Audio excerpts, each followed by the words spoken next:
Good morning class. आज हम पढ़ेंगे क्लास 9th चैप्टर 1 इस जल प्रलय में के प्रश्न उत्तर। तो हमारा पहला प्रश्न है, बाढ़ की खबर सुनकर लोग किस तरह की तैयारी करने लगे। बाढ़ की खबर सुनकर लोग अपनी ज़रूरत के सामानों को जुटाने में लग गए। उन्होंने आवश्यक ईंधन, खाने पीने का सामान, दवाइयाँ और पीने का पानी इकट्ठा करना शुरू कर दिया ताकि बाढ़ से घिर जाने पर कुछ दिनों तक गुजारा चल सके और उन्हें इनका अभाव न झेलना पड़े।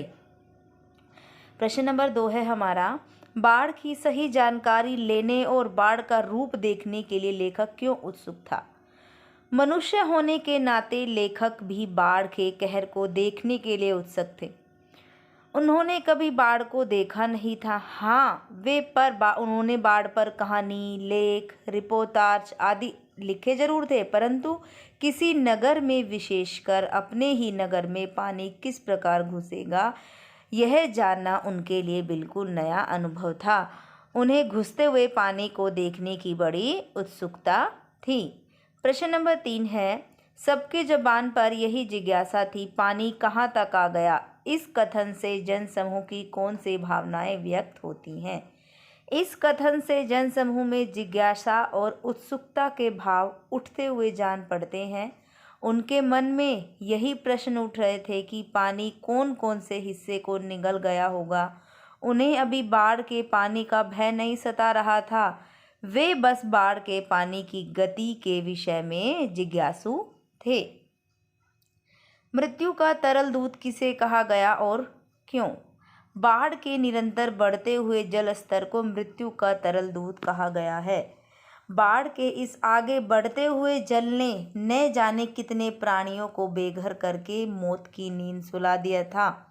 बाढ़ के जल के कारण लोगों को मरना पड़ा, इसलिए इसे मृत्यु का तरल दूत कहना बिल्कुल सही है। प्रश्न नंबर 5 है हमारा, आपदाओं से निपटने के लिए अपनी तरफ से कुछ सुझाव देने हैं हमें। आपदाएं किसी को बताकर नहीं आती, इसलिए हमें चाहिए कि सरकार भी सभी प्रकार की आपदाओं से निपटने के इंतजाम कर ले। आपदाओं से संबंधित उपकरणों का उचित रख रखाव होना चाहिए ताकि समय आने पर उनका प्रयोग किया जा सके। आपदाओं से निपटने का सभी को प्रशिक्षण दिया जाना चाहिए। जनता तथा सरकार को आपदाओं के समय सूझबूझ, धैर्य से काम लेना चाहिए। प्रश्न नंबर 6 हमारा, यही जब दानापुर डूब रहा था तो पटनिया बाबू लोग उलटकर देखने भी नहीं गए। अब बूझो, इस कथन द्वारा लोगों की किस मानसिकता पर चोट की गई है। उक्त कथन द्वारा लोगों में पाए जाने वाली अक्षेत्रीयता की भावना एवं आपसी द्वेष तथा मनुष्य की मानसिकता पर चोट की गई है। यह आम दुखी ग्रामीण मनुष्य के मन की दशा को दिखाती है। लोग संकट की घड़ी में एक दूसरे की सहायता करने के बजाय अपने स्वार्थ को महत्व देते हैं। अपनी सुख सुविधाओं को छोड़कर किसी व्यक्ति का हाल चाल जानने का भी कष्ट नहीं करते। नेक्स्ट प्रश्न है हमारा, खरीद बिक्री बंद हो चुकने पर भी पान की बिक्री क्यों बढ़ गई। यानी कि सारी दुकानें बंद हो गई थी, लेकिन सिर्फ पान की दुकान की ही बिक्री क्यों बढ़ गई। बाढ़ को देखने के लिए लोग बड़ी संख्या में इकट्ठे हो रहे थे। वे बाढ़ से भयभीत नहीं थे, बल्कि हंसी खुशी से युक्त थे। ऐसे समय में पान उनके लिए समय बिताने का सबसे अच्छा साधन था। इसलिए अन्य सामानों की दुकानें जहां बंद हो गई थी, वहीं पान की बिक्री अधिक बढ़ गई थी। प्रश्न नंबर 8 है, जब लेखक को यह एहसास हुआ कि उसके इलाके में भी पानी घुसने की संभावना है, तो उसने क्या क्या प्रबंध किए। जब लेखक को एहसास हुआ कि उसके इलाके में भी पानी घुसने की संभावना है, तो वे अपनी ज़रूरत की चीज़ें जुटाने में लग गए। उन्होंने अपनी ज़रूरत का सारा सामान ले लिया ताकि बाढ़ से घिर जाने पर कुछ दिनों तक गुजारा चल सके।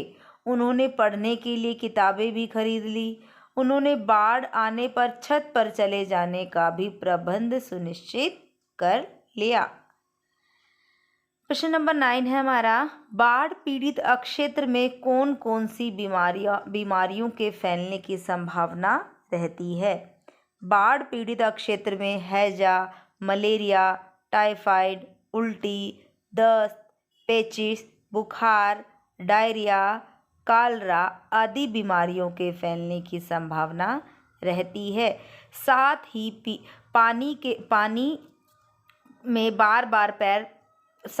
पानी के बार बार पैर में लगने के कारण पकने वाले घाव भी हो जाते हैं। प्रश्न नंबर 10 है हमारा, नौजवान के पानी में उतरते ही कुत्ता भी पानी में कूद गया। दोनों ने किन भावनाओं के वशीभूत होकर ऐसा किया?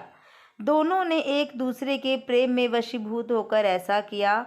वह बीमार युवक सिर्फ इसलिए नौका से उतर गया क्योंकि डॉक्टर ने उसे कुत्ते को ले जाने से मना कर दिया, परंतु वह इससे इतना प्रेम करता था कि इसके बिना जाना नहीं चाहता था और अपनी परवाह किए बिना नौका से उतर गया।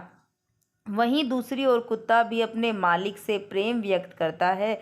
वह इतना स्वामी भक्त था कि मालिक के उतरते ही स्वयं भी उतर गया।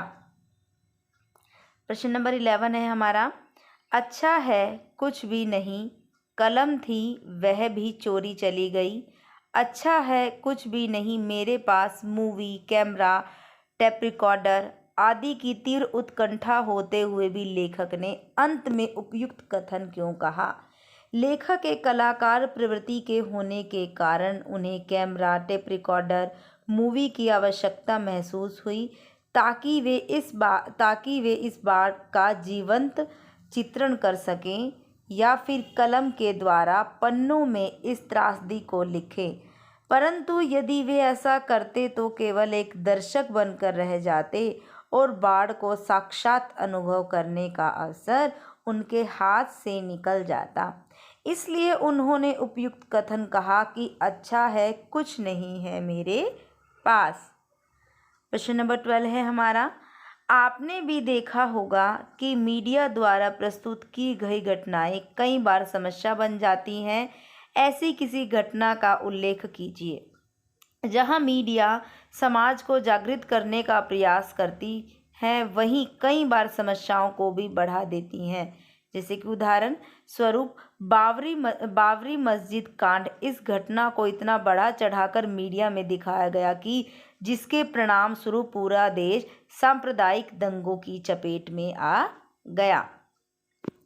प्रश्न नंबर 13 है हमारा, अपनी देखी सुनी आपदा का वर्णन करना है। इसमें जुलाई 2005 पूरा मुंबई शहर बाढ़ में डूब गया था। पूरा का पूरा शहर जल में डूब चुका था। करीब 1 बजे के आसपास वर्षा ने अपना जो प्रलयकारी रूप धरा वह करीब 1 हफ्ते तक जारी रहा। लोग दफ्तरों, दुकानों और काम के स्थानों में फंसे रह गए। नन्हे बच्चे विद्यालय में बिना बिजली के पूरी रात काटने के लिए मजबूर हो गए। इस त्रासदी में न जाने कितनी जानें गई और देश की आर्थिक राजधानी को कितना आर्थिक नुकसान उठाना पड़ा। वीडियो को देखकर क्वेश्चन आंसर समझने हैं, राइट डाउन करने हैं। Okay, bye class.